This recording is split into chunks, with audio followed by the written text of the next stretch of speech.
Bharat click की तरफ से डॉक्टर ध्रुव आज हमारे साथ रूबरू कार्यक्रम में हैं भारतीय जनता पार्टी की युवा जिला अध्यक्ष श्री देवेंद्र पारिक। पारिक साहब, आपका हमारे कार्यक्रम में स्वागत है। बहुत बहुत धन्यवाद। पारिक साहब, सबसे पहले आपको जिला अध्यक्ष बनने की बधाई हो कि आप जिले के सबसे युवा अध्यक्ष बने। बहुत बहुत धन्यवाद, बहुत बहुत आभार। आज मैं अगर शुरुआत करूं आपके कार्यकाल की, तो मैं सबसे पहले आपकी जीवनी पूछना चाहूंगा कि आपकी जीवनी यात्रा यहाँ तक कैसे पहुंची, आप कौन कौन से संगठनों में रहे हैं अब तक? देखिए, मैं तो क्या है कि एक सामान्य किसान परिवार से हूँ। हालांकि मेरे दादाजी और मेरे पिताजी राजकीय सेवा में भी रहे, लेकिन हमारा मुख्य जो पारिवारिक रूप से जो खेतीबाड़ी का काम है, जहाँ तक संगठनों में काम करने की बात है, मैं बचपन से ही राष्ट्रीय स्वयंसेवक संघ का स्वयंसेवक हूँ। इसी दौरान कॉलेज टाइम में मैं अखिल भारतीय विद्यार्थी परिषद में भी रहा, फिर बजरंग दल विश्व हिंदू परिषद में काम किया और संगठन के संस्कार के साथ काम करते करते मुझे भारतीय जनता पार्टी ने पार्षद के रूप में टिकट दिया। हनुमानगढ़ नगर परिषद में मैं पार्षद बना, 2 बार पार्षद रहा और फिर भारतीय जनता युवा मोर्चा का 2 बार जिलाध्यक्ष रहा, जयपुर संभाग का प्रभारी रहा, कृषि उपज मंडी समिति का डायरेक्टर भी मैं रहा और भिन्न भिन्न राज्यों में और हमारे आसपास की विधानसभाओं में प्रभारी के रूप में भी मैंने पार्टी ने जो भी निर्देश दिया, एक कार्यकर्ता के रूप में मैंने मेरा कर्तव्य निर्वहन का काम किया है जी। और अब जब हमारे केंद्रीय और प्रदेश नेतृत्व ने मुझे जिलाध्यक्ष के रूप में जो जिम्मेदारी दी है, मैं बिल्कुल ईमानदारी के साथ, कर्तव्य परायणता के साथ उसको निभाने का पूरा प्रयास करूंगा। बड़ी अच्छी ऐतिहासिक जीवन यात्रा है इस युवा अवस्था में जी। और एक अच्छे मुकाम पर आज बैठे हैं जी। मुझे लग रहा है आपके सामने चुनौतियां गंभीर दिखाई दे रही है, क्योंकि अगर मैं भारतीय जनता पार्टी की परिदृश्य से आपसे सवाल करूं तो अब की बार पार्टी में टिकटार्थी ज्यादा है, टिकट एक ही है, कैसे होगा? देखिए, भारतीय जनता पार्टी विश्व का सबसे बड़ा राजनीतिक दल है और सही मायने में लोकतांत्रिक व्यवस्था में जिस प्रकार से एक पार्टी को, एक राजनीतिक दल को होना चाहिए, वो भारतीय जनता पार्टी ही है। क्योंकि कांग्रेस को आज हम देखें तो कांग्रेस एक परिवार की पार्टी है। नेहरू गांधी परिवार के अलावा अब इन्होंने सिर्फ एक उदाहरण पेश करने के लिए खड़गे साहब को राष्ट्रीय अध्यक्ष बनाया है, मतलब सिंबॉलिक बना दिया आपके। जी, सिंबॉलिक। और उसके बाद में जितने भी क्षत्रिय दल, आज हालांकि वो बहुत ज्यादा उनकी भूमिका नहीं है राजनीतिक, देश के राजनीतिक परिदृश्य में, चाहे वो हरियाणा की इनेलो हो, चाहे वो मुलायम सिंह जी की पार्टी हो, अखिलेश जी आजकल उनके वो हैं, चाहे वो लालू यादव की हो, चाहे वो मायावती जी की हो, यानी बहुत सारे दक्षिणी भारत में भी बहुत सारी पार्टियां हैं, तो वो लोग आज कहीं भी परिदृश्य में नहीं है, मतलब नेपथ्य में चले गए, नेपथ्य में चले गए। और भारतीय जनता पार्टी भी एक ऐसा दल है जिसमें एक सामान्य से सामान्य कार्यकर्ता वो भारतीय जनता पार्टी का राष्ट्रीय अध्यक्ष बन सकता है, वो भारतीय जनता पार्टी के प्रधानमंत्री बन सकता है, मुख्यमंत्री बन सकता है। और आपके पास, हमारे पास तो सबसे बड़ा उदाहरण हमारे जिले में है कि मेरे जैसे एक सामान्य कार्यकर्ता को, जिसने कभी सोचा नहीं था कि कभी मेरे को जिलाध्यक्ष की जिम्मेदारी भी मिल सकती है क्या, तो मुझे इतनी बड़ी पार्टी ने जिम्मेदारी दी है। रही बात चुनौतियों की, तो मैं संगठन में पला बड़ा हूं, चुनौतियों से किस प्रकार से मुकाबला करना है मुझे बखूबी आता है। और चुनौतियों की जहां तक बात है, मैं चुनौती हालांकि बड़ी है, लेकिन फिर भी मैं हमारे वरिष्ठ नेतागण, मेरे से वरिष्ठ जो हमारे पदाधिकारी और सभी हमारे बड़े बुजुर्गों का, पार्टी के जो हमारे वरिष्ठ जन हैं, उनका सबका आशीर्वाद, सबका सहयोग लेकर हम इन चुनौतियों को पार पाएंगे। और जो हमारा पहला लक्ष्य, अभी विधानसभा चुनाव नजदीक हैं जी, और हमारा जो पहला लक्ष्य है वो है 500 की 500 जिले की सीटें जीतना और एक बड़े बहुमत के साथ राजस्थान में भारतीय जनता पार्टी की सरकार बनेगी, ऐसा मेरा विश्वास है। पारिक साहब, आपने बहुमत की बात की है जी, तो गंगानगर या हनुमानगढ़ जिले की सीट की एक रवायत रही है कि यहाँ हार जीत के मायने बहुत छोटे होते हैं, अंतर बड़ा छोटा होता है, क्या अब की बार ये फासला पाट दोगे?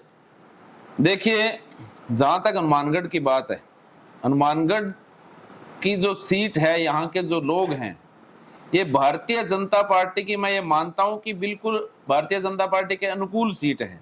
वैसे तो पूरा जिला ही अनुकूल है, लेकिन कई बार राजनीतिक परिस्थितियां इस प्रकार से बनती हैं। हालांकि पिछली बार जब हमारी सरकार थी तो हमने कोई काम में कमी नहीं छोड़ी, हर क्षेत्र में काम किया, हर वर्ग का ध्यान रखा, लेकिन कुछ मार्जिन से पूरे प्रदेश भर में, जहां तक मेरी जानकारी है, करीब 1.5 लाख वोट ही हमें पूरे राजस्थान में कांग्रेस से कम आए, और सिर्फ आधा % वोट के उसके स्विंग होने से परसेंटेज ऑफ वोट की बात करें तो वोट ऑफ परसेंटेज से हम सरकार बनाने से चूक गए। लेकिन फिर भी अपार जन समर्थन, अपार प्यार और उत्साह और स्नेह हमें हनुमानगढ़ जिले का हमेशा ही मिला है और आगे भी मिलेगा, ऐसी मैं आशा भी है और विश्वास भी है।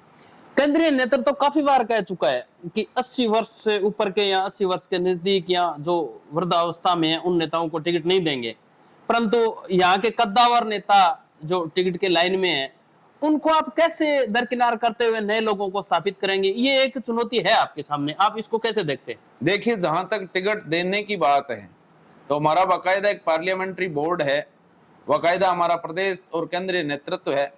मैं उसके लिए कोई अधिकृत व्यक्ति नहीं हूं। जो हमारा प्रदेश केंद्रीय नेतृत्व और हमारा पार्लियामेंट्री बोर्ड जो तय करेगा, हमारे पार्टी की सबसे बड़ी जो थीम निश्चित रूप से आज तक युवाओं को आगे बढ़ाने का काम अगर किसी ने किया है तो भारतीय जनता पार्टी ने ही किया है।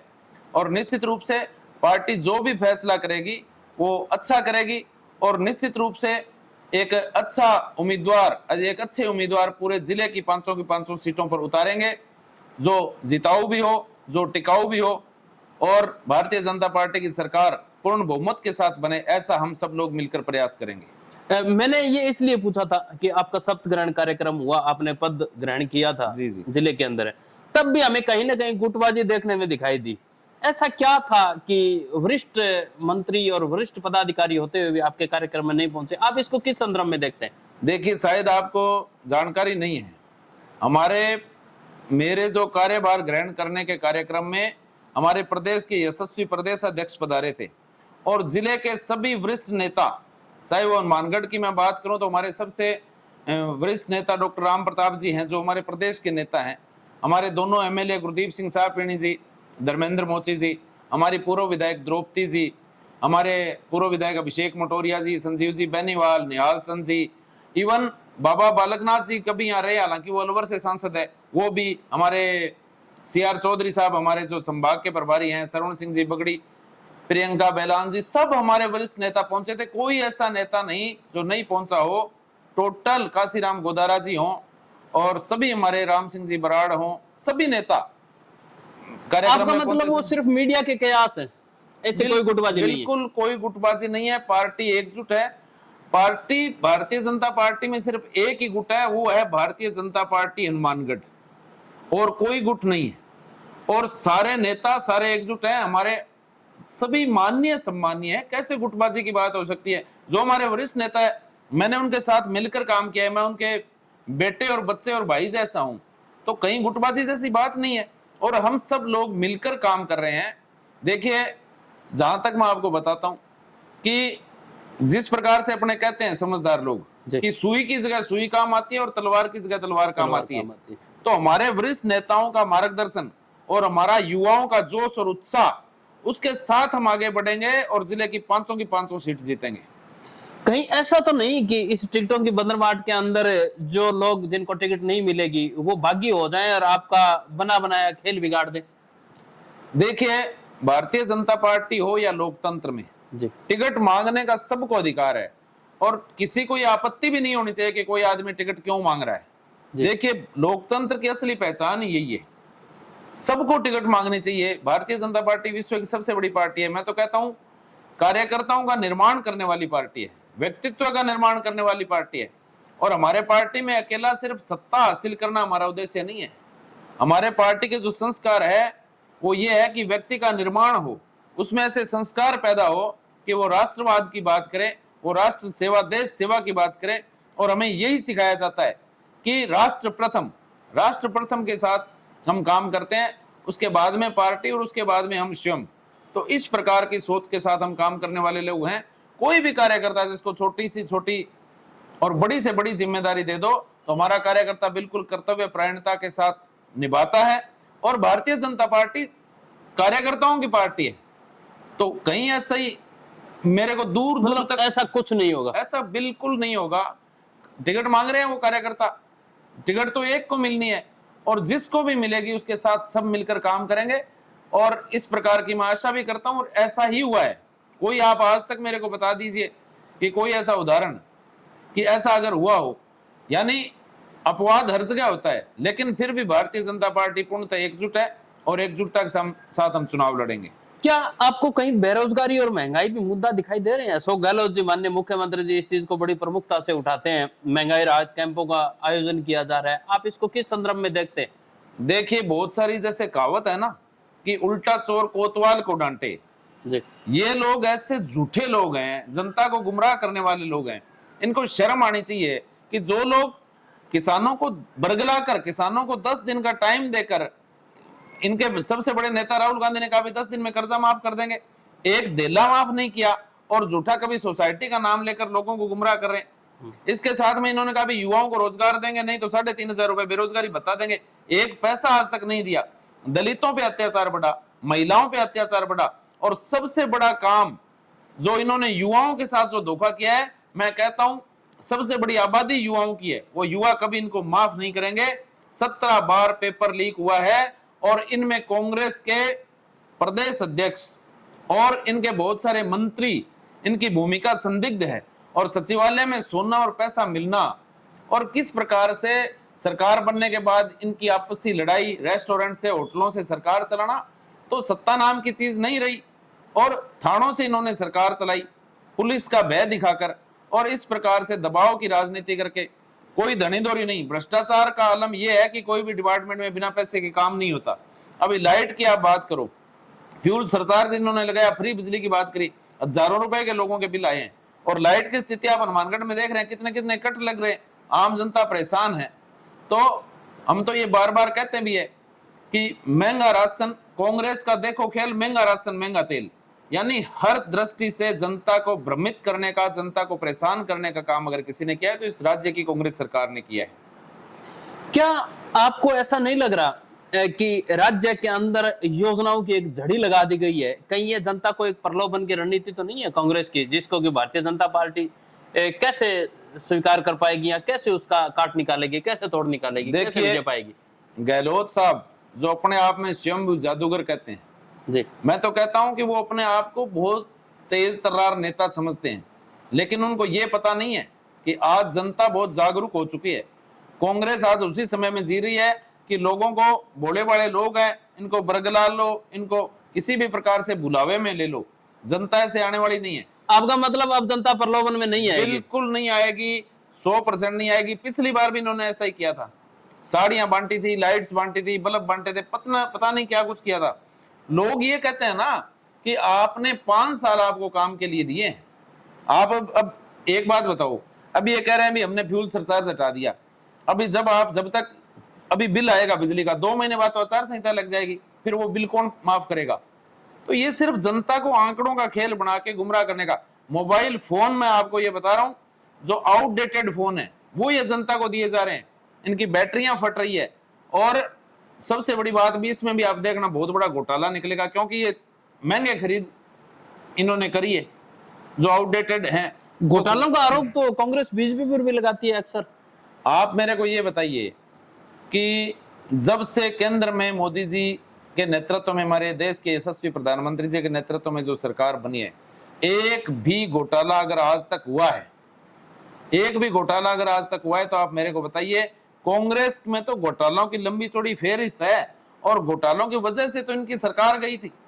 कितने बड़े बड़े आंदोलन हुए, लोकपाल के लिए आंदोलन हुए, और बहुत सारे भ्रष्टाचार के लिए तो ये सरकार बदली गई थी, मोदी जी को लेके आए थे लोग। तो ये तो भ्रष्टाचार का और कांग्रेस का तो चोली दामन का साथ है। मैं आपकी सारी बातों को अगर दरकिनार करूं और अगर खुले मन से एनालिसिस करूं, तो आप मेरे को ये बात समझा पाएंगे कि अब की बार टिकट वितरण का आधार क्या रहेगा? किस पैरामीटर्स के आधार पर भारतीय जनता पार्टी टिकटों का वितरण करेगी? देखिए, भारतीय जनता पार्टी, जहां तक टिकट वितरण की बात है, हालांकि मैंने आपको पहले भी निवेदन किया है कि मैं तो एक कार्यकर्ता के नाते जिलाध्यक्ष की जिम्मेदारी मेरे पास जरूर है, लेकिन पार्टी के अपने पैरामीटर्स हैं। पार्टी के लिए सबसे बड़ी बात यह भी है कि कार्यकर्ता हमारा एक बाकायदा कैडर बेस्ड पार्टी है, संस्कारित कार्यकर्ता हो, बिल्कुल संगठनात्मक ढांचा हमारा बहुत मजबूत है। कांग्रेस से तो आप देखिए कि इनके तो जिलाध्यक्ष भी नहीं बने थे, कितना समय निकल गया, अब इन्होंने जिलाध्यक्षों की घोषणा करी है। तो मतलब किसी बरसाती बिल्कुल पंछी को बिल्कुल कुछ भी नहीं मिलने वाला, कैडर से ही कोई आदमी बिल्कुल होगा। कैडर से ही पार्टी कैंडिडेट बनाएगी, जहां तक मेरा मानना है। और पार्टी में कार्यकर्ताओं की पार्टी है जी, इसमें बाहर से कोई कैसे कोई आदमी आ सकता है? जब कार्यकर्ताओं की पार्टी है, कार्यकर्ताओं की एक लंबी चौड़ी फेहरिस्त है, पार्टी में कार्यकर्ताओं की लंबी चौड़ी लाइन है, तो बाहर से कहां जरूरत है कोई आएगा? ठीक बात है। तो इस प्रकार भारतीय जनता पार्टी बाकायदा अपने कार्यकर्ता को, अच्छे कार्यकर्ता को, और मैं कहता हूं श्रेष्ठतम से श्रेष्ठतम उम्मीदवार हमारी पार्टी, हमारा पार्लियामेंट्री बोर्ड उतारेगा, ऐसा मैं मानता हूं। और भारतीय जनता पार्टी संस्कारों के साथ राष्ट्र सेवा का काम करती है, अकेला सत्ता हासिल करना हमारा उद्देश्य नहीं है, मैंने पहले भी निवेदन किया। और एक अच्छे उम्मीदवार पूरे राजस्थान प्रदेश में हमारी पार्टी उतारेगी, और हम जनता और जन भावना को साथ लेकर चलेंगे और जीतेंगे। धन्यवाद, आपने चैनल के लिए समय निकाला। मैं आपको धन्यवाद बोलूंगा इस बात के लिए। धन्यवाद। आज बड़ा खुशी का अवसर है कि चंद्रयान, भारत का चंद्रमा पर लैंडिंग हुई है। दक्षिणी ध्रुव पर जाने वाला भारत पहला देश दुनिया के अंदर बना है, और आज तक चंद्रमा पर 3 देश और पहुंचे हैं। दक्षिणी ध्रुव पे दुनिया के हम पहले देश हैं। इस महान अवसर पर आज के दिन दीपावली भी है, रमजान भी है, ईद भी मना सकते हो आप, ईस्टर भी मना सकते हो आप, क्रिसमस मना सकते हो आप। ये एक त्योहार से बढ़ करके बड़ा त्योहार है। आज जय किसान जय विज्ञान का सपना साकार हुआ है। इस विशेष अवसर पर आपका जनता के नाम कोई जिला अध्यक्ष होने के नाते संदेश? देखिए, सबसे पहले तो मैं सभी जिले वासियों को, सभी प्रदेश वासियों को, जो भी श्रोता मुझे सुन रहे हैं, चंद्रयान 3 के हमारे सफलतापूर्वक चांद पर उतरने कर स्थापित होने पर बहुत बहुत बधाई देता हूं, शुभकामनाएं देता हूं। और इसके साथ साथ मैं बहुत ही आभार व्यक्त करता हूं हमारे देश के यशस्वी प्रधानमंत्री श्रीमान नरेंद्र मोदी जी का, कि उनका इतना शानदार विजन, और एक टीम के रूप में हमारे देश के जो वैज्ञानिक, हमारे वैज्ञानिकों ने हमेशा से ही राकेश शर्मा से लेकर और अंतरिक्ष के लिए बहुत बड़ा काम किया है। और आज ये जो उपलब्धि है, ये भारत का मान पूरे विश्व में, पूरे ब्रह्मांड में बढ़ाएगी, ऐसा मैं मानता हूं।